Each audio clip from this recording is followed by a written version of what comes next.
What's up, G.I. Joe fans? Welcome back to the M.I.B. Master Museum.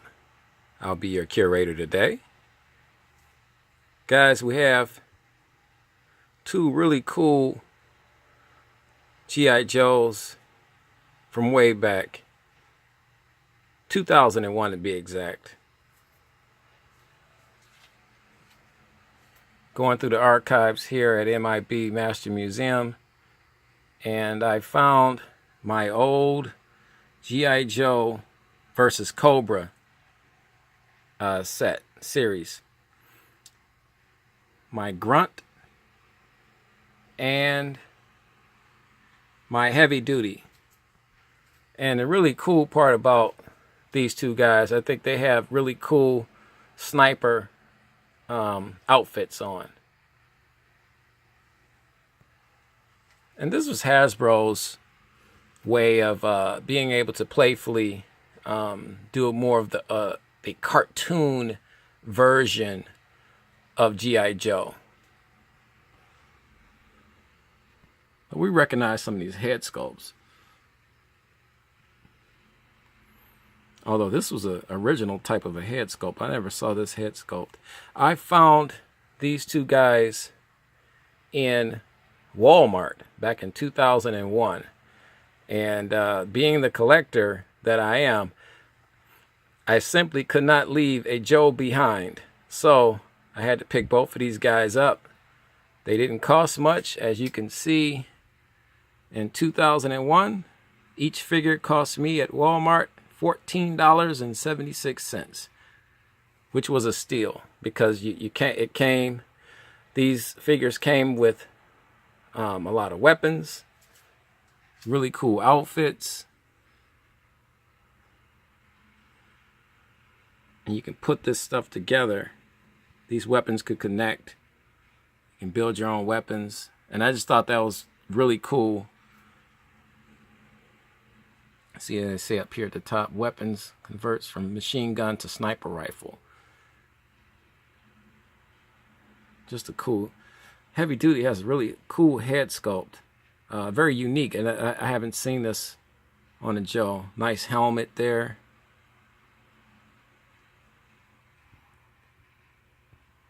They got the gung-ho grip there. So these Joes came with the super articulate bodies that were out during that time period. Here's Grunt. We don't see a lot of the Grunt figures anymore, you know. They kind of stopped making Grunt, so it was kind of cool to see Grunt. That was another reason I wanted to get them, because they just didn't do a lot of Grunt figures from '96 on, when the classic collection started, you know.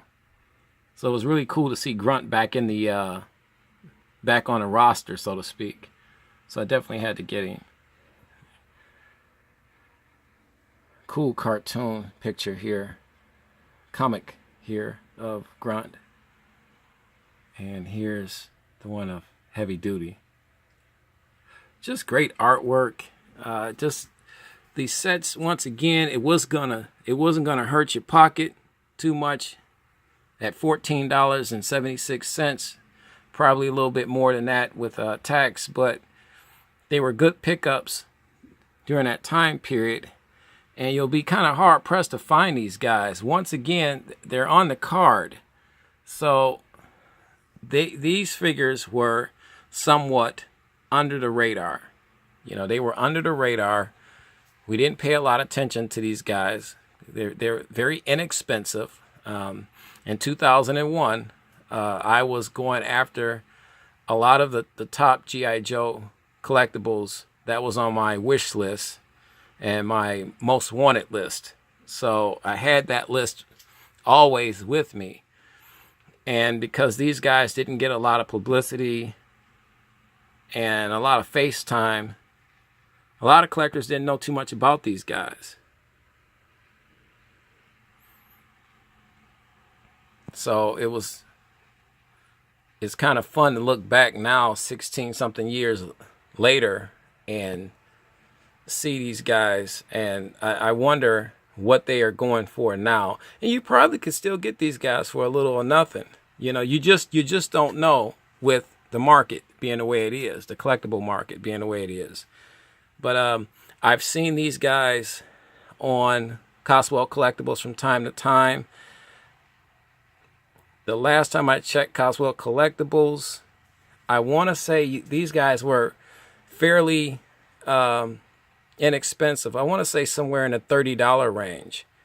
But that's a far cry from $14.76.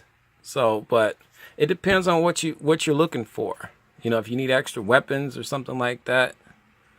Some collectors I know, they'll do that. You know, these cheaper sets were bought to basically act as replacement parts, accessories. You know, these are of museum quality though. Let's get in real close on Grunt here. I love this helmet. I love that helmet. So I couldn't just get one because they had matching outfits. So they were pretty cool. They were a team. So I said, you know what, I have to buy both of them. They both were really cool. Great gun. Let's turn these guys around.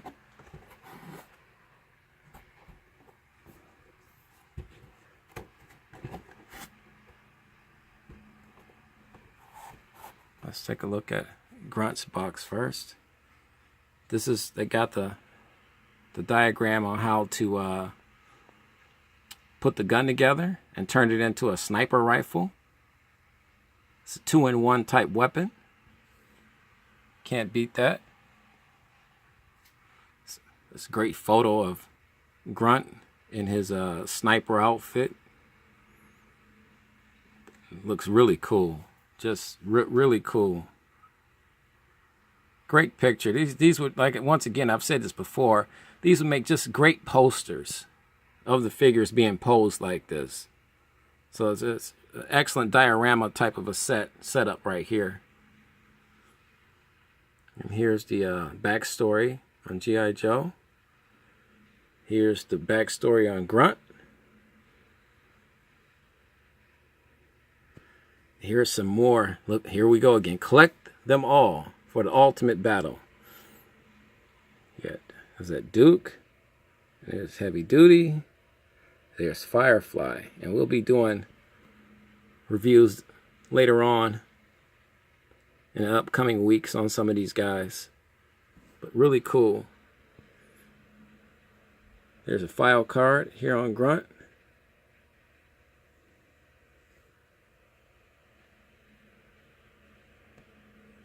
As you can see, we didn't bother ours. When I was a kid, I would have cut this out. I would have cut this file card out, thereby destroying the box. Here we go. Let's check out Heavy Duty. He's got the same instructions, same information. But there's a great shot of Heavy Duty with his weapon.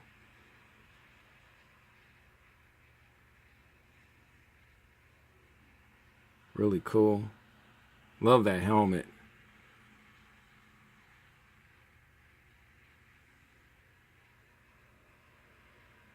Here's his file card.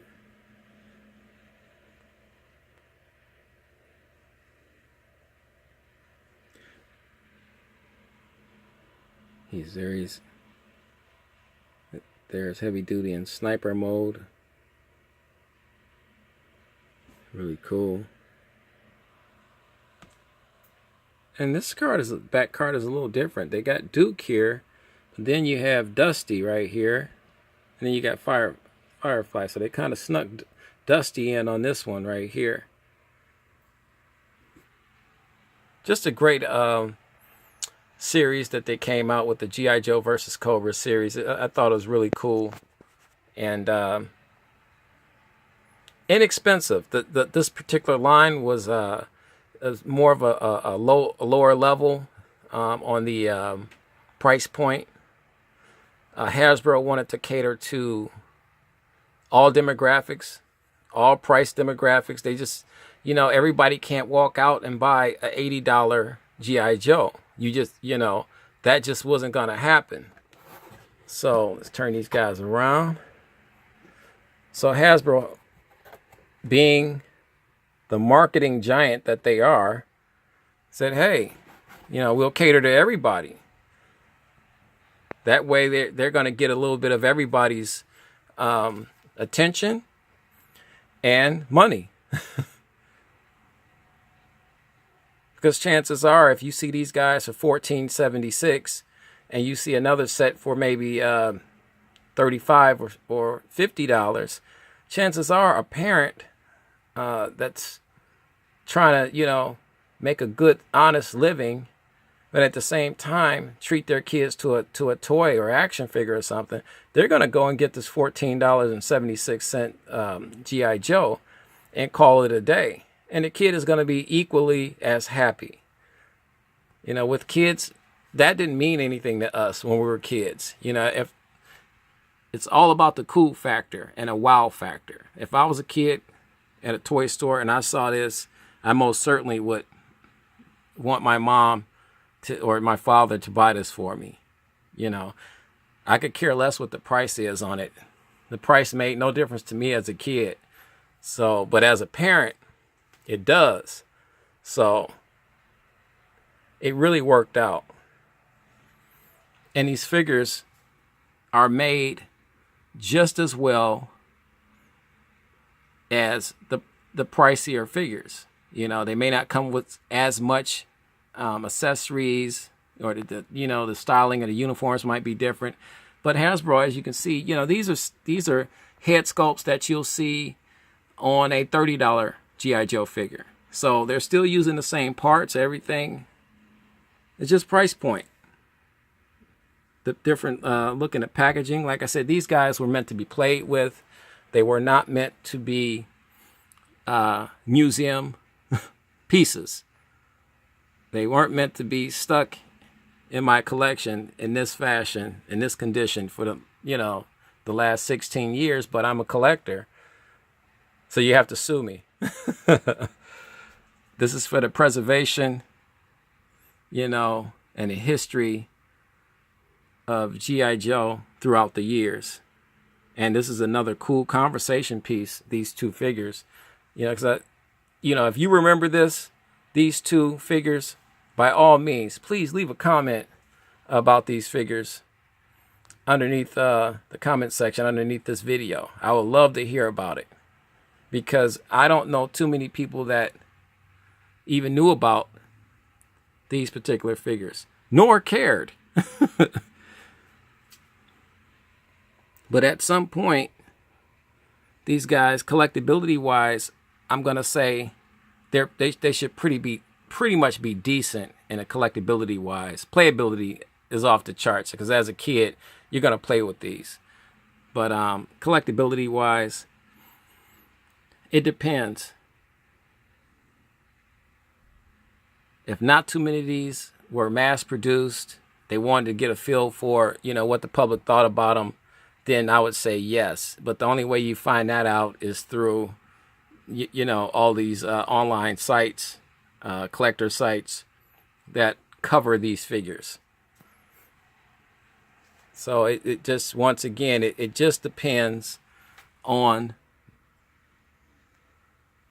who has what, and if these figures weren't mass produced to that level. Let's say maybe 100,000 of these were made, and if 100,000 of these guys were made, only 15,000 exist today in this condition. Now you have a collectible on your hand, a highly expensive collectible on your hand. So it depends. All of that factors in. It really tickles me and strikes me when I see figures that I never thought would be worth anything, and then I see one sell on eBay for like $800. I was like, wow, I got that one. Or you see something that you knew was just more of a basic type figure, but somebody's looking for it and willing to pay you know, some obscene amount of money for it. It's like, that's crazy. But that's just the way the collectible market works. And these figures are no different. But I wanted to give these guys some face time. Like I said, I've had them since 2001. Ever since the day I took them off the toy store shelves at Walmart. So, just wanted to show them some love here. That's our Grunt, G.I. Joe Grunt, and our G.I. Joe Heavy Duty. And guys, with that being said, thanks for the love and support. Please like and subscribe if you thought this video was pretty cool, entertaining, somewhat educational, or you just want to give me a hard time. We would love to hear from you guys. To our subscribers, new and old, thank you for the love and support. We definitely appreciate it. We're going to keep cranking out these awesome videos and reviews. Look for more surprises down the line from M.I.B. Master Museum.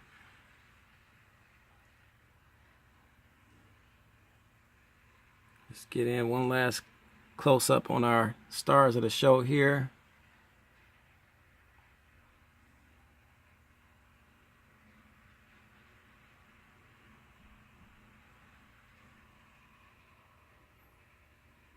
Try to get in. He's got boots on. Get over here and get a close-up on Grunt here. Our Grunt figure.